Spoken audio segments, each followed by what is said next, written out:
పద్మశ్రీ కోట శ్రీనివాసరావు గారు సినిమా ఇండస్ట్రీకి ఒక కోటలాగా ఉన్నారు. ఆయన లేకుండా ఏ క్యారెక్టర్ ని మనం ఊహించుకోలేం. ఏ సినిమా ఏ క్యారెక్టర్ చేసినా అందులో పరకాయ ప్రవేశం. ఆయనతో ప్రత్యేకమైన అనుబంధం ఏంటంటే ఆయనతో కలిసి సినిమాలు చేయడం. సినిమా చేసేటప్పుడు శుక్రవారం నాడు ఒక సినిమా చేస్తున్నాం, ఇదే ఫిల్మ్ నగర్ లో షూటింగ్ అవుతుంది. ఆ చివర ఆ రోజు శుక్రవారం నా రెమ్యూనరేషన్ లో ఇదిగోండి అని చెప్పి మాకు అందరికి ఆడవాళ్ళందరికీ 500 రూపాయలు నోట్ ఇచ్చి మీరు దాచుకోండి, మీకు మంచి జరుగుతుంది, మీరు గాజులు వేయించుకోండి అని చెప్పారు. మంచి సంస్కారం, అసలు తెలుగు భాషాభిమానం. నేను ఎప్పుడు రెగ్యులర్ గా వస్తాను వాళ్ళ ఇంటికి, రెగ్యులర్ గా వచ్చి ప్రతి పుట్టినరోజుకి వస్తాను. మామూలుగా కూడా ఇటు వెళ్తుంటే వస్తాను, ఎందుకంటే పెద్దవాళ్ళని పలకరించాలి. ఆయన నన్ను విని పిలిచి పాటలు పాడించుకుని విని కళ్ళ వెంట నీళ్లు కార్చి అంత బాగా పాడావే కళ్యాణి అనేవారు. నేను ఒక సీరియల్లో విలన్ వేషం వేస్తుంటే నాకు అతిపెద్ద అవార్డు అని ఫీల్ అవుతాను. ఆయన ఫోన్ చేసి చాలా బాగా చేసావు వేషం కళ్యాణి, నువ్వు చాలా మంచి విలన్ గా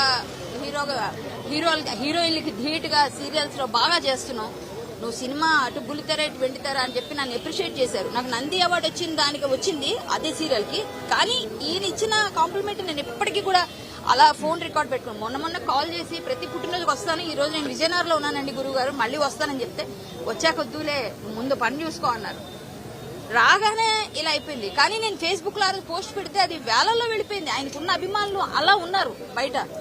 ఈ రోజు ఇంత బాధాతప్త హృదయంతో మా ఆర్టిస్టులు అందరూ కూడా సినిమా ఇండస్ట్రీలో ఆయన మాకు ఒక లెజెండ్, ఒక రీప్లేస్మెంట్ లేని నటులు ఎవరైనా ఉన్నారు అంటే అందులో ఫస్ట్ ప్లేస్ లో ఇప్పుడున్న తరానికి కోట శ్రీనివాసరావు గారు. ఆయన నిక్కచ్చిగా మాట్లాడతారు, ఎవ్వరి వెనకోటి ముందు ఒకటి మాట్లాడే అలవాటే లేదు. మొహం మీద చెప్తారు, మొహం మీద తిడతారు. అటువంటి వ్యక్తి లేకపోవడం ఈ రోజు తీరని లోటు, చాలా చాలా బాధాకరం. వారి కుటుంబానికి ప్రగాఢ సానుభూతి, వారి ఆత్మకు శాంతి చేకూరాలని కోరుతున్నాను. We miss you sir. భగవంతుడు అంటే వయసు రీత్యా అందరినీ పునరపి జననం పునరపి మరణం, మళ్లీ వెళ్లిన వాళ్ళు పుట్టక తప్పదు, పుట్టిన వాళ్ళు గిట్టక తప్పదు. తెలిసినప్పటికీ కూడా ఒక మనిషి ఆత్మీయుడు ఇంట్లో మనిషి వెళ్ళిపోతే ఎంత పెయిన్ ఉంటుందో అంత బాధ ఉంది. మాకు రెగ్యులర్ గా వచ్చి ఫిల్మ్ వస్తే కోటగారింటికి కలవకుండా వెళ్ళను. ఈ రోజు ఇక్కడికి వస్తే ఆయన కనిపించరు, చాలా బాధ.